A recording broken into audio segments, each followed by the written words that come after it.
¿Cómo les va? Muy buenas noches, bienvenidos. Esto es Perspectivas. Enrique, ¿Cómo estás, Belén? ¿Cómo están todos? Muy buenas noches. Comenzamos este viernes Perspectivas y compartirles que los viernes vamos a hacer un ejercicio un poco distinto a lo que hacemos el resto de la semana, los lunes y los miércoles. Los viernes queremos entrevistar a profundidad a un personaje, a alguien que tenga una trayectoria importante en nuestro estado, que tenga un currículum digno de ser discutido durante una hora. Y hoy platicaremos con el periodista Diego Petersen. Y para conocerlo un poquito más, vamos a su semblanza.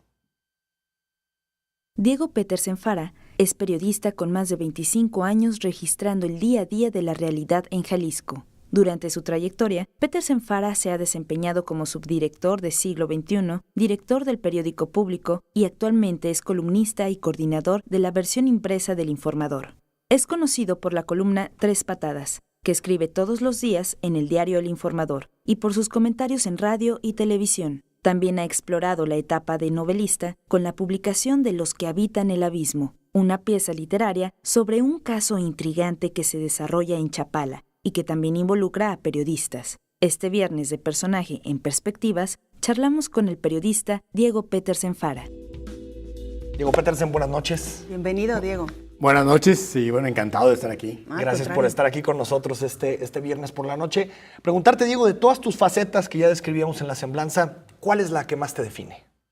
Hombre, yo creo que lo que me ha definido pues desde hace casi 30 años, desde 87, es la de periodista, ¿no? Porque aunque, Dios, cuando yo empecé el periodismo, en realidad nunca pensé que me fuera a dedicar a esto, era así como una actividad colateral. Pues el destino me puso ahí y ahí me quedé, ¿no? Entonces yo creo, cuando me preguntan para la visa, ocupación, pongo periodista, ¿no? ¿Y más periodista que columnista, por ejemplo? Es que yo creo que para mí la parte de la columna es parte del ser periodista. O sea, yo me asumo como un periodista que ha tenido cargos directivos, pero para mí, digamos, si periodista es chismoso con licencia, eso soy yo, ¿no? Oye, Diego, precisamente cuéntanos un poco de ese momento en el que el destino te puso precisamente en el camino del periodismo. Remontémonos pues algunos años atrás, ¿cómo fue? ¿Y cómo fue que finalmente decidiste tomar al periodismo como tu profesión? Mira, la historia es muy curiosa porque yo en realidad a lo que me dedicaba era algo que en aquel entonces se llamaba información sistematizada. Yo empecé a los 16 años trabajando en un despacho de información sistematizada, lo que hacía era recortar periódicos. Pues va recortando y leyendo. Entonces yo leía 8 periódicos diarios, ¿no? Estaba revisando, ya, obseso ya era, pues, ¿no? O sea, no, eso no. Y entonces tenía yo ese negocio y empezamos a hacer información sistematizada local. Y la gran queja que teníamos era que a la hora del análisis los periódicos no nos daban. O sea, los periódicos tenían la información que había. Y entonces mi socio era Juan Jaime, mi hermano. Entonces dijimos, ser un periódico, ¿no? Qué fácil, son re malos estos, hay que hacerlo nosotros, ¿no? Y entonces en un café, el Café Madrid, desayunando un día, estaba Miguel Agustín Limón, que luego fue secretario de Edición, sí. Luis, mi hermano, Raúl Aceves, poeta, Juan Jaime, mi hermano y yo, desayunando de sábado de la mañana. Y entonces empezamos con ese comentario y alguien dijo, pues hay que hacer algo como Proceso en Guadalajara. ¿Sí? Y entonces empezamos a correr la voz, hicimos una reunión en mi oficina, como no cabía, nos salimos al pasillo, ¿no? Fue mucha gente en la reunión. Y entonces yo, ¿de quién sabe hacer esto? ¿No? Y yo estaba estudiando en el ITESO, mi maestro de periodismo era Víctor Guario. Entonces dije, yo tengo un maestro de periodismo, ¿no? Debe saber. Da clases, ¿no? Y así nació Paréntesis, ¿no? Es decir, literalmente apoyado económicamente por Pancho Mayorga, Francisco Mayorga Castañeda, por Jesús Soto, por el mismo Miguel Agustín Limón, en una segunda etapa Guillermo Martínez, Carlos Mólgora, pero bueno, y como se hacía en mi oficina, yo seguía teniendo mi negocio de información sistematizada. Víctor Guario, el número 13, dice, oiga, ahí se ven, ¿eh? Esto no tiene patas. Y entonces Falcón y yo agarramos la coordinación del proyecto. Pero a ver, vámonos un poquito más detalladamente. ¿Tenías que 16, 17 años? No, y ya tenías... Entonces ya tenía yo 21, 22. Ah, ok, ya en el tiempo... Ya estaba en la carrera. Se ve joven, no, pues, porque, pero... No, porque bueno...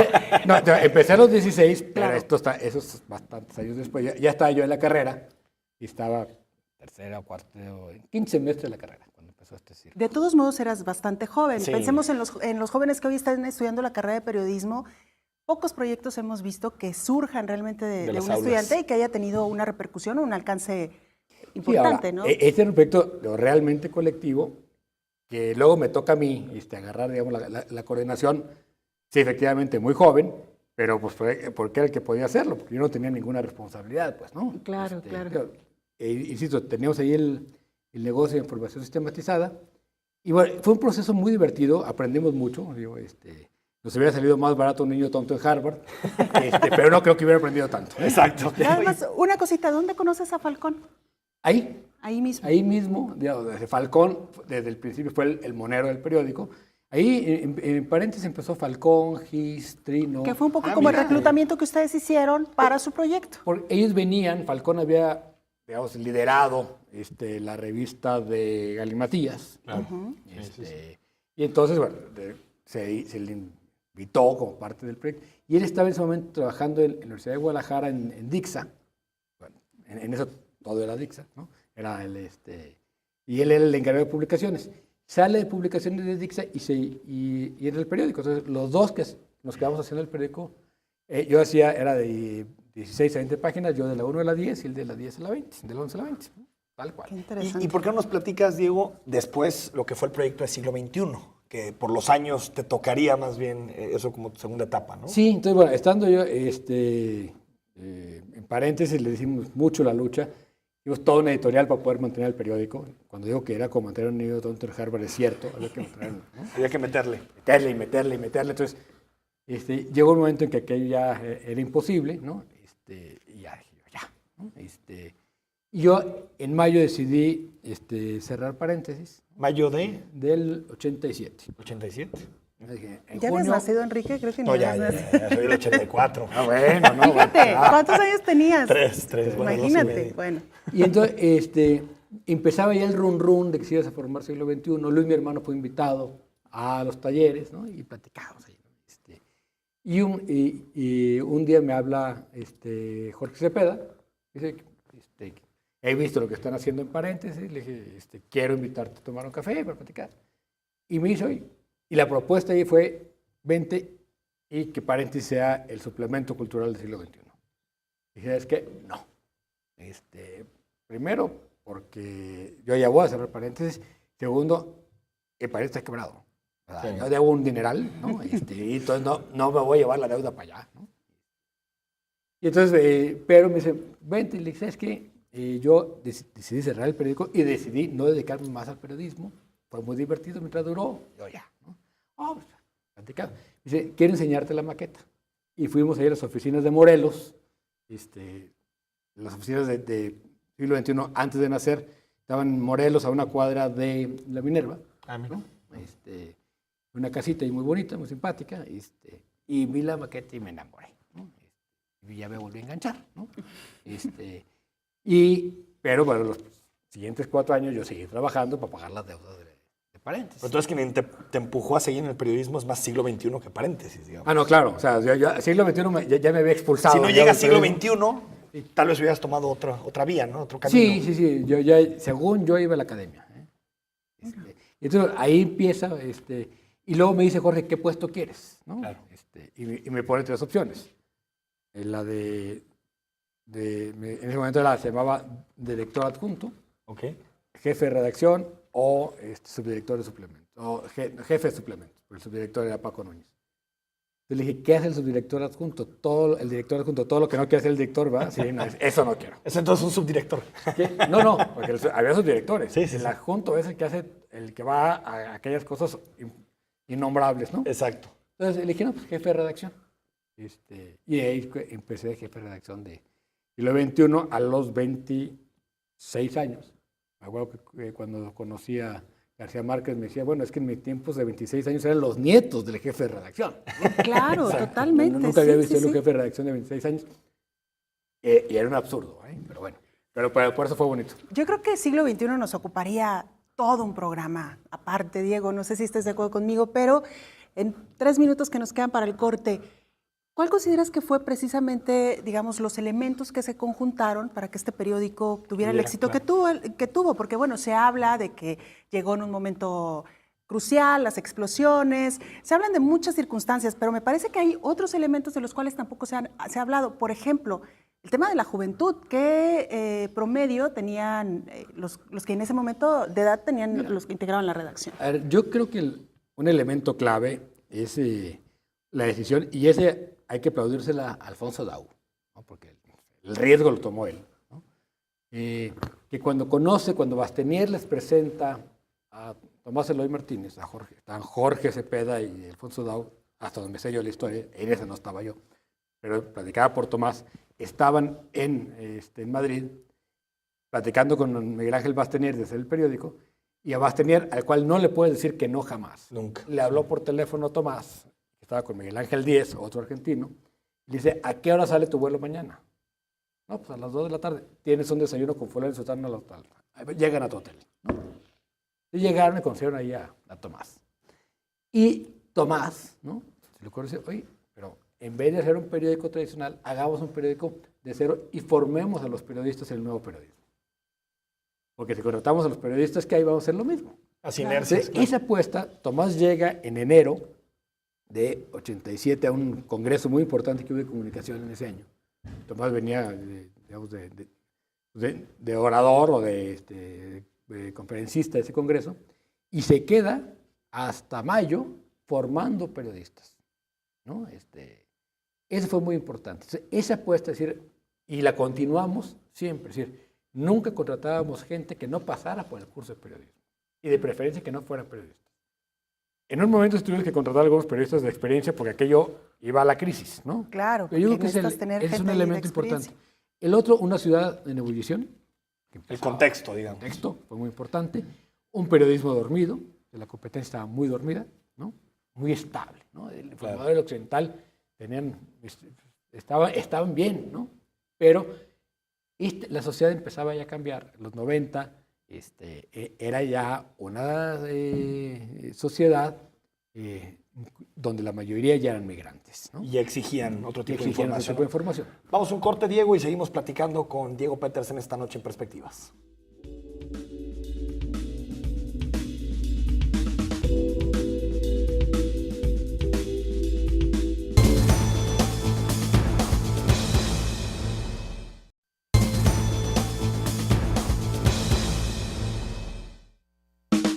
¿Quién es Diego Petersen Fara? Diego Petersen se considera con una ideología socialdemócrata, si es que todavía existe algo parecido a eso. Su libro de cabecera es la obra poética de Jorge Luis Borges. La película que le causó un cambio de perspectiva en la vida es La conquista del fuego de Jean-Jacques Annaud, y su director de cine favorito es Francis Ford Coppola, con las películas El Padrino y Rumble Fish. En cuanto a sus pasiones musicales, gusta de la música jazz, y en cuestiones de deporte, le gusta la navegación a vela, y entrando en materia de fútbol, se considera Chivas a pesar de todo. En sus tiempos libres gusta de cocinar, velear, leer, cuidar de las plantas y hacer nada. Uno de sus gustos culposos es la tortilla tostada con cajeta, y si puede considerarse como geek de algo en específico, es sin dudar las plumas Fuente. Las tostadas con... Estamos de vuelta en Perspectivas después de escuchar algunas de las respuestas que dio Diego Petersen a un correo que te mandamos, que te preguntamos algunos de tus gustos. Sí, no, una encuesta muy complicada. Ahorita le entramos a que nos expliques cada una de tus respuestas, sí, Diego, pero que nos termines de contar el paso también de siglo XXI a público, de público al informador, ¿cómo fue todo eso? Bueno, termino rápidamente con datos importantes del siglo XXI, que es al año hubo una gran depuración, en el sentido que muchos no aguantaron, ¿no? Es decir, esta idea de que vamos a ser periodistas, llegar a la redacción fue muy complicado. Claro. Pero me acuerdo cuando el 22 de abril, me acuerdo yo muy bien, en una discusión en México que me invitaron, es que esa nota salvó vidas. Le dije, no creo. Tiramos 4,000 ejemplares y vendimos 2,000. ¿No? El 22 de abril, o sea, el periódico nació el 8 de noviembre, en abril, 6 meses más, tirábamos 4,000 ejemplares y teníamos 1,800, 2,000 de venta. Al cerrar el año, ya era un periódico que vendía 10,000 ejemplares. Y me acuerdo muy bien que Jorge Cepeda y yo dijimos, ya, estamos del otro lado, somos un periódico serio. Ya estamos a las 5 cifras. Que muchos periódicos ahora no los venden, ¿eh? También, claro. No es poca cosa, ¿no? Sí. Estamos hablando de números de verdad, ¿no? No los que se maquillan ahorita. Los que se maquillan. Y entonces, viene un proceso, yo creo que sí, el siglo XXI tuvo un poco de enfermedad de éxito, visto en retrospectiva, ¿no? Y él no se supo administrar ese éxito tan súbito, tan importante que tuvo, ¿no? A lo mejor les faltó madurez a los periodistas, le faltó madurez al dueño. Para entender el negocio que estaba detrás, cómo administrarlo. Aquello que empezaba a ser no solo un gran negocio, sino un fortísimo poder, ¿no? Sí, o sea, referente en la ciudad, total. Era el referente de la ciudad, era el periódico más importante. El periodismo crítico, aparte. Pero además, a nivel nacional, se consideraba uno de los 4 grandes periódicos del país, ¿no? Sí. A nivel internacional, gracias a toda una estrategia de relaciones que logramos hacer por el 22 de abril y luego por el caso Posadas, ¿no? Que yo convertía la mesa de redacción de Siglo XXI en sala de prensa internacional, ¿no? Ahí tenía yo todos los corresponsales y, claro, todos los corresponsales terminaban siendo los grandes aliados, ¿no? Claro. Entonces, bueno, hubo toda una estrategia que permitió eso y la ruptura con Alfonso Dao fue ya por cuestiones de carácter estrictamente ideológico. No podíamos seguir haciendo periodismo así. Y entonces viene la aventura de Público, que es otra gran aventura, ¿no? Claro, y todavía recuerdo aquella época, Diego, cuando el suplemento Tentaciones y luego Ocio, pues prácticamente hacía que el periódico los viernes se agotara. Uno tenía que ir súper temprano, casi encargárselo al del puesto de periódicos. Esto que estamos hablando, tal vez muchos jóvenes ni nos entiendan, porque hoy todo prácticamente lo obtienes por internet. Pero en aquella época fueron, digamos, productos que también le dieron su propia personalidad al periódico y que lo hicieron también arraigarse en otros ámbitos, ¿no? Claro, no solo... sí, que no solo en el ámbito político, sino tenía lectores, así que comunes y corrientes, ¿no? Así, y muchos jóvenes empezaron a leer el periódico del siglo XXI. Yo creo que sí formamos una nueva generación de lectores en ese sentido. Tentaciones, yo creo que cuando empezamos, no empezó siendo revistas, sino empezó siendo simplemente un suplementito.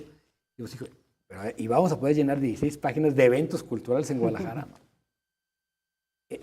Y sin embargo, empezaba, ¿no? Guadalajara empezaba a tener esa efervescencia.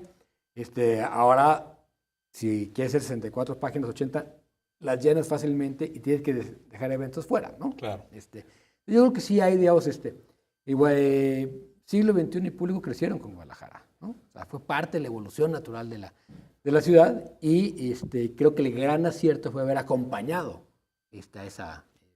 haber entendido la evolución y haberla acompañado, ¿no? Y en el caso de Público, digo que nos platiques también, bueno, por lo menos yo lo identificaba en su momento como un periódico de izquierda, de una izquierda urbana, digamos. Sí. Pero era interesante de pronto la forma en que se trataban las notas, quiénes eran los columnistas, la diversidad interna, el debate incluso que había entre columnistas. ¿Cuál fue el éxito, digamos, o cuál fue la clave del éxito de esos años en Público? Es que, bueno, en siglo XXI, aunque nunca se definió de izquierda, por contraste con los otros, parecía de izquierda. Bueno, es que los otros estaban... en el otro extremo. En realidad nunca nos lo planteamos. Sí, ¿no? Cuando hicimos Público, sí nos lo planteamos. A ver, ¿qué periódico queremos hacer? Sí. Porque una cosa que Jorge y yo discutíamos mucho, y eso era muy padre. O sea, sí había realmente un trabajo de equipo divertido. Y cuando nos fuimos a hacer Público, dijimos, a ver, ¿qué periódico queremos hacer? Entonces, hay que ser un periódico de izquierda en Guadalajara, que tenemos claro, no puede ser tan de izquierda como es La Jornada en el DF. No. De izquierda en Guadalajara es otra cosa. Y significa ciertas causas y cierta visión medio ambiente, de la ciudad, ¿no? Claro. Sobre todo. Y entonces planteamos el periódico, digamos, en esa dirección. Fue un periódico que nació con $1 millón. Te lo juro que ningún diario ha nacido en esta ciudad, en este país, con $1 millón. Antes de salir ya nos habíamos gastado la mitad. Y eso que todas las computadoras, que eran un montón, eran más de 100 computadoras, nos las dieron en intercambio antes de que existiera el periódico. O sea, la fe del ANEX, de que el periódico iba a funcionar, era altísima. Era mucha, ¿no? Y toda la campaña de publicidad se logró porque las radiodifusoras, sobre todo, nos dijeron, intercambio antes de que exista, ¿no? Claro. Entonces, hubo una gran fe en el proyecto porque, digamos, había un grupo de periodistas que estaba planteando una cosa que era absolutamente real. Necesitábamos un espacio para desarrollar el periodismo que venimos haciendo, ¿no? Claro. Y luego viene la parte del informador, pero antes de entrar al informador, yo quisiera preguntarte. Es un dato totalmente anecdótico y de la prensa rosa, pero ¿qué siente Diego Petersen cuando se habla de la hoy reina de España como una de las becarias del siglo XXI?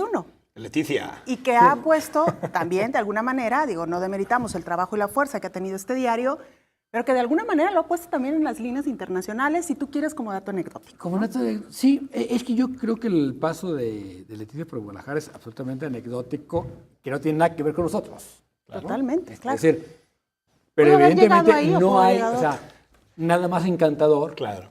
y sobre todo para un español, ¿sí? Digan, ¿cómo? ¿Tú trabajaste con Leticia? Claro. Con la reina de España. La reina, Sí, bueno. y todo el mundo quiere saber el detalle morboso, que es lo peor, ¿no? Claro. Cuando en realidad es una historia, digamos, absolutamente... Leticia estudiaba en la Universidad de Guadalajara, ¿no? Claro. Y una amiga nuestra, nicaragüense, la lleva a una fiesta de otros españoles, ¿no? Y ahí la conocí yo. Ahí platicamos, era las 3 de la mañana, ¿no? Y la fiesta todavía iba para largo. Le dije, hablamos el lunes, fue el lunes, platicamos. Luego la entrevista a Jorge Cepeda, y se abre una plaza, y que era la chava, además era muy inteligente. Es que cuando alguien es Muy guapa. Nadie se acuerda, pues. Sí, de la era inteligencia, claro. Muy guapa, mucha presencia, y ahora reina, como que nadie cree que puede haber sido una mujer inteligente, chambeadora, etc. Claro. Y era todo eso. Talentosa, ¿no? Y Talentosa. que además me da la impresión que tenía mucho el perfil de la gente que ustedes reclutaban para el diario. Había gente Sí. de otras nacionalidades. Siempre tuvimos, bueno, gracias a Miguel Ángel Bastenier teníamos becarios del país. Del país. ¿No? Luego nos abrimos cuando la PAL, Prensa Asociada de América Latina, fue una agencia que fundó Miguel Bonazo, ¿no? Estaba Ciro Gómez Leiva, Mario Mercury. Miguel trajo muchos argentinos, cierran y algunos se vienen a trabajar con nosotros, Darío Fritz. Entonces siempre teníamos en la redacción unos 5 o 6 extranjeros. Eso ayudaba mucho, Sí, refrescaba te da una muchísimo visión que la amplísima, redacción claro. estuviera tan abierta a tener extranjeros, ¿no? Y en el caso del Informador, pues fue una sorpresa, ¿no? Cuando diste el paso al Informador, sobre todo por tus tendencias políticas e ideológicas, no parecía que embonaras tan claramente en el Informador. Platícanos ese paso también.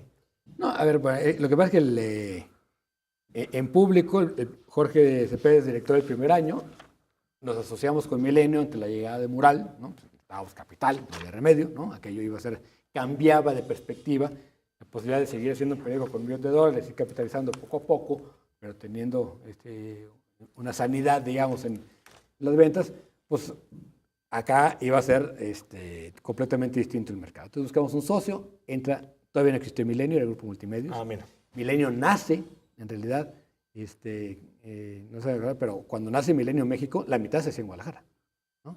Lo que vino a buscar Multimedios, concretamente Federico Arriola Guadalajara, fue el know-how del tabloide y por eso compra Público. Mira. Porque él ya pensaba en hacer un tabloide de la Ciudad de México que iba a ser Milenio. Y ese es el tránsito de Público a Milenio. Yo me eché casi 12 años de director. 12 años.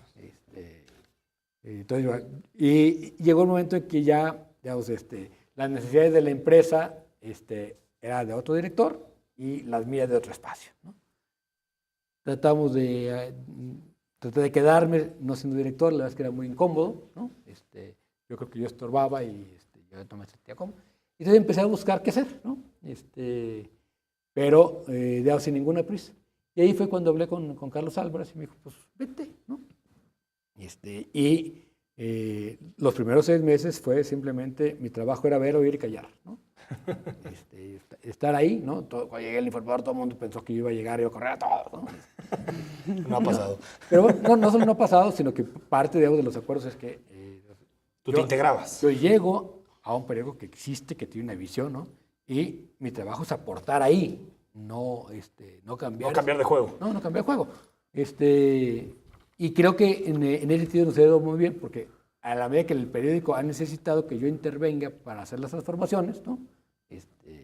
Yo he aportado esa parte, pero también entendiendo muy claro en qué periódico es y lo que representa el periódico Informador en Guadalajara. Claro. Pero además llegas en un momento que me parece también el Informador estaba viviendo una etapa de transición con algunos ajustes. No me imagino a Diego Petersen en el modelo que tenía el Informador, por ejemplo, en la década de los 70s, Hombre, tal vez ahí yo hubiera sido creo más que si complicado. Carlos Cambios de Álvarez, cambio, ¿no? Sí, si Carlos Álvarez no hubiera tenido la visión de cambio, tampoco me invita. Claro. Exacto. Vamos a un corte en perspectiva. Seguimos platicando esta noche con Diego Petersen.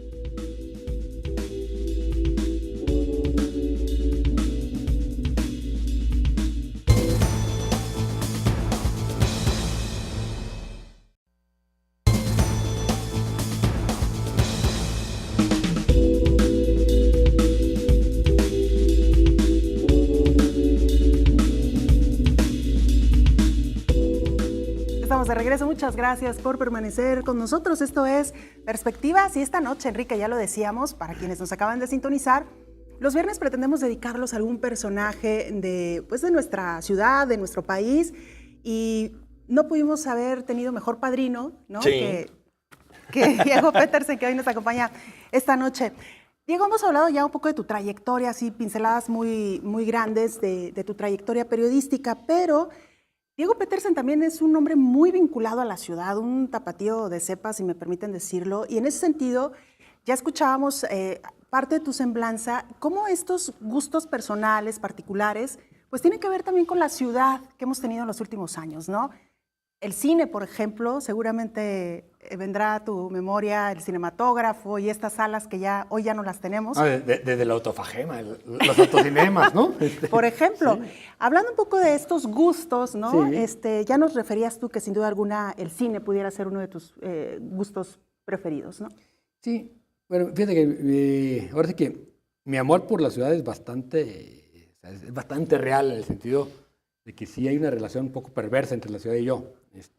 Recuerdo muy bien que en algún momento, antes de casarme, pero ya no con mi actual mujer, con René, me dijo que le habían ofrecido chamba en Colima. Y dije, y yo no voy a dejar Guadalajara. Sí. ¿No? O sea, nos vemos los fines de semana. En ese momento yo ya había hecho para la Cámara de la Construcción un libro sobre Guadalajara. En paréntesis hacíamos mucho trabajo sobre la ciudad. Y yo creo que mucho de eso se lo debo a mi padre, que es otro gran amante de Guadalajara, y digamos que de la generación socio de Díaz Morales, ¿no? Sí. Es decir, como... Entonces, en la casa, la ciudad, en mi casa, en la conversación cotidiana, la ciudad era otro personaje más que sentaba a la mesa, ¿no? Sí. Y entonces, bueno, yo creo que de ahí nace mi gusto y mi placer y mi pasión por Guadalajara, y también esta relación, de repente, así como complicada. Y en algún momento, ya más consciente de esto, decidí que siempre tendré que dedicarle parte de mi tiempo a la ciudad, ¿no? O sea, que quería ser periodista, sí, pero que parte de mi tiempo, el que si podía 2, 3, 4 horas diarias, lo que fuera, se lo debe dedicar a la ciudad, ¿no? Y en ese sentido, precisamente estos gustos pues están vinculados a la ciudad. Cuéntanos, por favor, algunos de ellos. No, a ver, mira, por ejemplo, me encanta andar en bicicleta en la ciudad. Primero porque es la velocidad ideal y es la forma de conocerla, ¿no? Sí. Aparte de mi padre hay otro culpable de esto, que es un hermano arquitecto, también que le gusta la pedaleada. Entonces de repente decía, a ver, vamos a hacer un recorrido de casas moriscas en Guadalajara. Sí. Nos íbamos a buscar las casas moriscas, ¿no? Sí. O los mejores tejuinos. Nos íbamos a buscar tejuinos, ¿no? O sea, ese tipo de cosas, ¿no? Bueno, yo soy hijo de 2 arquitectos, entonces sí, me pasa más o menos igual. Sí, hay como esta, digamos, relación de vivir la ciudad. Sí. Y creo que el momento que a mi mujer también le gusta la bicicleta, encontramos que la manera de vivirla, de gozarla, era en bicicleta, pues lo hicimos muy, muy nuestro, pues, ¿no? En el cine, Diego, ¿por qué El Padrino? ¿Por qué te gusta tanto El Padrino? Yo digo que El Padrino está, o sea, la política, el mejor resumen de lo que es la política está en El Padrino, ¿no? Y luego yo tengo otra opción. Una mirada un poquito triste a la política. Pero muy realista. Pero puede ser realista, pero... Hay frases que son absolutamente demoledoras en El Padrino, ¿no? La de, yo maté a tu hermano, tú mataste a mi hijo, son negocios, ¿no? Bueno, algo parecido a House of Cards ahorita, ¿no? Sí, que también se volvió claro, como... ¿no? Pero, sí, súper perversos. Y luego yo tengo cierto gusto morboso también por los muertitos, ¿no? Y hay 2 asesinatos en El Padrino que me parecen verdaderamente exquisitos, ¿no? El de Joe Moe, cuando se pone los lentes, le entra la bala, le sale el chorrito de sangre, y al cuñado que lo matan con una cuerda de guitarra, ¿no? Lo ahorcan, y tú te das cuenta que se muere porque se deja de mover la patita, ¿no? Me parece muy fino, pues. Pero además creo que te ayuda a entender mucho lo que es la relación de la política con las mafias, ¿no? Claro. Es perfecta la película, en muchos sentidos. ¿Hay alguna película que te haya cambiado particularmente la perspectiva o ninguna ha tenido, digamos, ese calor hondo? Yo cité y me acordé ahora que la de Jean-Jacques Annaud, de la Conquista del Fuego, porque la vimos en la preparatoria. Y fue así como, es una película que sin ser muda no tiene diálogos, ¿no? Es muy interesante. Y fue una película que, digamos, ahora, Hay otras o sea, por ejemplo, me acuerdo muy bien de una película que se llamaba El Norte, que vi en 85, que me gustó mucho. Evidentemente que hay muchas películas que te van marcando, pero sí que dices, ¿cuál me cambió mi gusto por el cine? ¿En dónde empezó mi gusto? Yo creo que fue, pues. Y me acuerdo de Guillermo del Toro, que éramos compañeros en la prepa. Él ahí él conoce ahí a Ron Perlman, porque el actor de esa película es Ron Perlman, y Guillermo imitaba a Ron Perlman en los pasillos del Instituto de Ciencias, ¿no? Y cuando puede, en su primera película, lo primero que hace es traer a Ron Perlman, ¿no? Y luego se convirtió en su gran personaje, ¿no? Claro. ¿Te defines, Diego Petersen, ideológicamente te defines como socialdemócrata? Hombre, ¿Por qué sí, socialdemócrata? pero aclaro que si es que sí puede haber algo parecido a eso en este mundo todavía. Bueno, en Europa tal Sí, vez sí, todavía aquí existe. menos, Sí, ¿no? porque, a ver, uno, aunque muchos me preguntan que por qué si yo nací en una familia de sello panista, yo siempre me he definido como de izquierda, ¿no?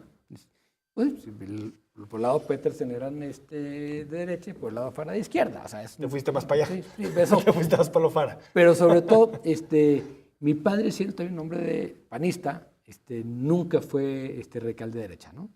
Entonces más bien coqueteaba con la sociedad de la democracia cristiana, más tipo de cosas. Y yo creo profundamente en la democracia, así que sigo pensando que es la única manera que tenemos de más o menos resolver el problema, ¿no? Sigo pensando que el mercado es mejor que el monopolio, ¿no? Sea de Estado, o sea, ¿no? Pero que el mercado debe tener regulación. Y sigo pensando que el papel del Estado fundamental es el equilibrio de la sociedad, ¿no? En todo sentido, el sentido económico y en el sentido, digamos, también de oportunidades. Y eso, lo más parecido a eso, pues la socialdemocracia. ¿Algún socialdemócrata que te venga a la cabeza? Digo, alguno que digas, este es el modelo que me gustaría para mi país. Mira, a mí me marcó mucho Mitterrand, aunque él no se definía como socialdemócrata. Sí, era más a la izquierda. Era más a la izquierda, pero estaba en la socialdemocracia realmente. O sea, él no, o Helmut Schmidt, ¿no? Claro, en Alemania. En Alemania, ¿no? Que fueron los que me tocaron a mí, digamos, cuando empezaba yo. Los primeros recuerdos que tengo clarísimos así, de interés político es el día que gana Mitterrand, 9 de mayo 81, ¿no? Claro. Un año después fue Felipe González, en España, otro socialdemócrata. ¿Qué papel juega la cocina en tu vida, Diego? Fíjate que me relaja muchísimo, ¿no? Encontré que es una forma de relajarme y que me divierte terriblemente, ¿no? ¿Es reciente este gusto o ya lo traes desde...? A ver, en parte tiene que ver con que siendo el más chico, muchos años de mi vida me tocó cocinarme solo, ¿no? O sea, ya mis papás estaban muy aburridos de andar cuidando niños, ¿no? Sí. Y entonces llegaba, tenías que hacerte de cenar, ¿no? Claro. Es una buena forma de aprender, ¿no? ¿Y qué cocinas cuando tienes chance de cocinar? Pues de todo, o sea, desde la cocina, desde el desayuno, la cocina cotidiana, ¿no? Y la cocina lo tornamos entre mi mujer y yo, la cocina cotidiana. Y me gusta mucho cocinar pescado, ¿no? O sea, me gusta mucho ceviches, me gusta mucho pulpo, o sea, pero no nada más. Postres no, porque prefiero una tostada con cajeta. ¿Libros de poesía te gustan? Y particularmente la obra poética de Jorge Fíjate Luis que Borges. no soy un gran lector de poesía, pero los que tengo los leo con mucha afición. ¿Y por qué la de Borges? Porque, o sea, yo, digamos, los dos autores con los que realmente inicié mi incursión y placer a la lectura fueron Borges y Cortázar. O sea, Rayuela, ¿ves qué libro te marcó? Pues es Rayuela y El nombre de la rosa, ¿no? Son mis dos libros. Mira. Y la carrera me marcaron, ¿no?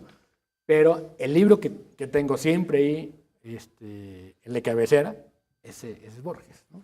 Claro. Oye, Diego, ¿y cómo llevas este cambio generacional de cuando tú empezaste a hacer periodismo, donde las órdenes de información y de trabajo se daban en papel, ahora a convivir con jóvenes que todo pues, es electrónico, ¿no? Nosotros todavía nos tocó ir a cubrir conferencias de prensa anotando en la libreta, hoy eso se ve cada vez menos, ¿no? A ver, en algún momento yo era de punta en tecnología, el primero que empezó a transmitir datos de México a Guadalajara fue yo, y hoy soy un nerdental, ¿no?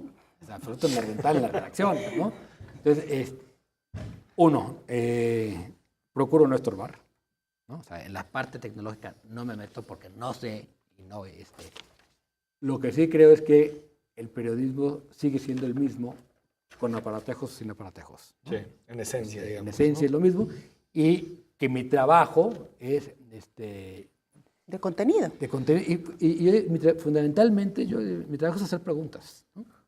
Totalmente. Claro. Y por otro lado, bueno, la mayoría te reconoce por tu columna diaria, ¿no? Por la columna que escribes de lunes a viernes en el periódico El Informador. ¿Cómo le haces para no caer en la monotonía? Es decir, escribes diario, de pronto son temas que se repiten, ¿no? En la ciudad, eres un observador de la ciudad. ¿Cómo hacerle para no caer en la monotonía? Mira, ¿cómo hacerle? No sé. Digo, para que no nos cobres el consejo, pues. No, a ver, Asesoría gratuita. Asesoría. no, a ver, y me ha pasado que de repente estoy escribiendo algo y digo, esto ya lo escribí. Esto ya va. Esto ya lo escribí, ¿no? Hijo, qué tremendo. Y y también creo que las columnas tienen un ciclo. Mi columna está en el ciclo alto, creo yo, en este momento, Sí. ¿no? Y que ojalá alguien me diga, a tiempo, ya retírate. Y vuelves atrás, por ejemplo, tema de ambulantes. ¿Vuelves a ver lo que has escrito sobre ambulantes o te avientas sobre el tema? No, bueno, a ver, sí es una cosa muy específica, pero sí, de repente, gracias a la tecnología, eso sí se maneja internet, eso hasta ahí sí llega. El correo. El correo. No, pues revisas, digamos, a ver qué, a ver, me acuerdo. Tengo buena memoria y eso ayuda, ¿no? O sea, tengo una memoria muy fotográfica. Entonces me acuerdo Más o menos. qué escribí y dónde lo escribí, dónde estaba, este tipo de cosas. Y entonces eso me ayuda, pero si es un riesgo enorme escribir diario, no sé cuánto tiempo de vida, digamos, intensa le quede a la columna, pero me queda claro que en algún momento voy a caer y yo espero que alguien me diga, Carnal. ¿Cuánto te tardas en escribir tu columna en términos En reales? escribirla entre 45 minutos y una hora. O sea, rapidísimo. Pero empezarla, o sea, mira, cuando lo hacía semanal, yo empecé con los primero 3 días en siglo XXI y luego ya en Público y Milenio era una semanal, era mi peor día. O sea, desde que me levantaba era Traes la angustia de cuál tema, Sí, qué. no. Una vez que sabes cuál es el tema y cuál es el argumento, Ya. Como hilo de media. Yo estoy de ya, acuerdo con eso. y es muy importante Es lo darte difícil. tiempo, sentarte, porque la página en blanco también habla, es decir, se te ocurren cosas y vas encontrando argumentos, ¿no? Claro. Entonces, había días, y todavía hay días, que cuando no tengo tema, pues lo que hago es cucar a mi mujer y algún tema saldrá. Vamos a un corte, Diego. Seguimos platicando con Diego Petersen sobre periodismo, su trayectoria y muchos temas más.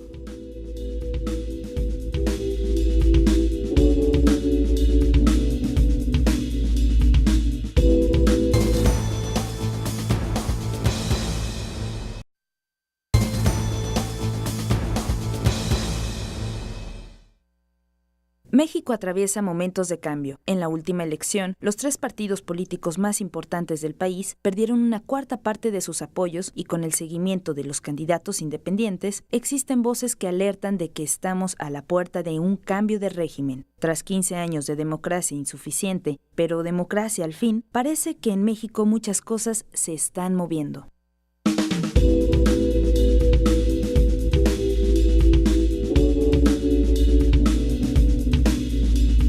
Vamos de regreso a Perspectivas para nuestro último bloque. Y Diego Petersen, platícanos de tu infancia, cómo la pasaste, dónde, qué querías hacer en ese momento. A ver, yo soy el menor de una familia de 7, una mujer y 6 hombres. Entonces, nuestra hermana mayor es una especie de segunda madre, ¿no? Claro. Bueno, ella quiere ser uno de nosotros, pero no la dejamos entrar al clan. O tenemos algunas fotos también que nos pueden ayudar Que a... nos puedes que nos las narras. El de verde delante soy yo.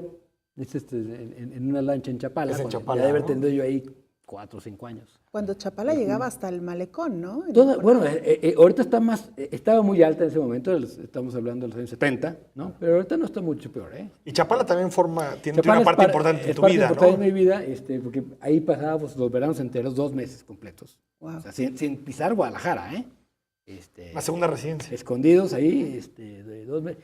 Y en el lago, ¿no? O sea, con mucha relación con el lago, haciendo cosas. Por eso está en la vela y todo eso, ¿no? Entonces ahí aprendí a velear, ahí aprendí a esquiar, ahí se me ¿Tu ir al relación cerro. con los mariscos también, con la comida, puede ser? ¿O no Bueno, tanto? con los mariscos tiene que ver porque yo soy alérgico al camarón. O sea, mi abuela me heredó una alergia al camarón. Entonces todo el mundo lo disfruta, entonces yo tuve que aprender a cocinar otra cosa para decirme, también esto está rico, ¿no? Y hay que decir que tu No novela todo toma es- sitio en Chapala. Sí, mi novela tiene que ver con Chapala, en parte porque ahí sucedió, Sí. pero bueno, Digo, pues tomaste esa historia, ¿no? pero sí, digamos, hay una vinculación muy fuerte en Chapala y en cuanto puedo agarro carrera para allá. Claro. Tenemos más fotografías, fotos. si las podemos ir viendo. Esta es una fotografía en 86, debe ser, en la APNA, en el sureste de México. El que va adelante es mi padre, ¿no? Y ese es más o menos, pues yo estaba universitario, ¿no? De hecho, regresando de ese viaje, empecé yo el negocio de información sistematizada. Y un año después, paréntesis. Tenemos otra fotografía, ahí las vamos a ir viendo. Para quienes nos van siguiendo por Canal 44, estamos... En Radio Universidad de todos modos las narramos, ¿no? Las narramos. Mira, y qué jovencito estabas. ¿Cuántos años tenías ahí, Diego? Pues muy pocos. No, Unos 15, esa debe ser de 16. 88. ¿No? Era la elección de 88. Año importante. Ah, bueno, ya no estabas Este, tan No, pues tan tenía adolescente, ¿no? 24 años. joven todavía. Sí. ¿Y qué hacías ahí? ¿Estabas escribiendo algo? Esa era mi oficina, me estaba escribiendo un artículo para paréntesis. Y el caballo González Durán me tomó esa foto. A mano. ¿Estabas escribiendo a mano? Yo escribía a mano siempre. Y luego lo pasaba a máquina. Mira. Y con pluma fuente. Además, que ya nos Es de- decías que es tu artículo preferido, ¿no? Y esta es una foto muy reciente, Universidad de Columbia, en el mira. seminario de Mexican Mondays. Ese es lo que tenía, cuando lo pidieron, son las fotos mías que tenía en el celular. Muy bien, ¿no? Pero Nos qué bueno que donaron las mucho. compartiste y sin duda alguna reflejan mucho de esta infancia y juventud. Diego, antes de entrar a temas ya más vinculados a la política, que digamos es de alguna manera el espíritu de este programa, ¿qué evento particularmente de Guadalajara te ha marcado, no digámoslo en el tema de lo que se ha publicado, a ti en lo particular, en lo personal? ¿Cuál ha sido ese acontecimiento? Ya sé que te ha maravillado en positivo o en negativo. No, yo diría que hay dos momentos para mí que son uno, estaba yo muy, muy chico, tenía 9 años, que fue la época de la guerrilla. Lo viví digamos, de manera angustiante, pues, por O sea, la Liga 23 la de Liga 23 de septiembre. septiembre, los bombazos, ¿no? Mi padre fue candidato en ese año, Ah, mira. una elección muy tensa, ¿no? Y con Que preocupación gana, pero yo como que esa época para mí es como muy, y ha sido una obsesión entenderla, ¿no? Estar estudiándola y entender qué pasó en esos años en Guadalajara, simplemente pues porque para mí fue muy... Y el otro, por supuesto, el 22 de abril, ¿no? O sea, el 22 de abril sí, no solo cambia mi historia personal, en términos periodísticos, etcétera, sino creo que para Guadalajara es así como un punto de Parteaguas. quiebre muy importante, ¿no? Totalmente. Ahí comienza la alternancia, ¿no? En Jalisco. A ver, La democratización, digamos. 88 fue muy importante. En 88 creamos una cosa que se llamaba ADESE, la Asamblea Democrática por el Sufragio Efectivo, donde yo en 88 participé en la campaña de Cuauhtémoc Cárdenas. Y dentro de la campaña de Cuauhtémoc dijeron, bueno, ¿cuál era mi chamba? Pues el vínculo con el PAN, ¿no? Entonces, junto con Gabriel Jiménez Remus, creamos la Asamblea Democrática por el Sufragio Efectivo, y que fue la defensa del voto, que en ese momento la defensa del voto fue a favor del PAN, más Sí. que de Cuauhtémoc, aunque Cuauhtémoc tuvo 20 y tantos % en esa elección, en Guadalajara. La votación más alta que ha tenido la izquierda en Guadalajara fue esa elección, pero en esa elección el PAN, el PRI pierde 7 de los 8 distritos metropolitanos, ¿no? Entonces fue un momento también muy importante. 7 de los 8 en el 88. 88. Ah, mira. Y El luego, único que ganó fue el 16, que entonces era la luz del mundo. y luego el año 96, con esta alternancia, Diego.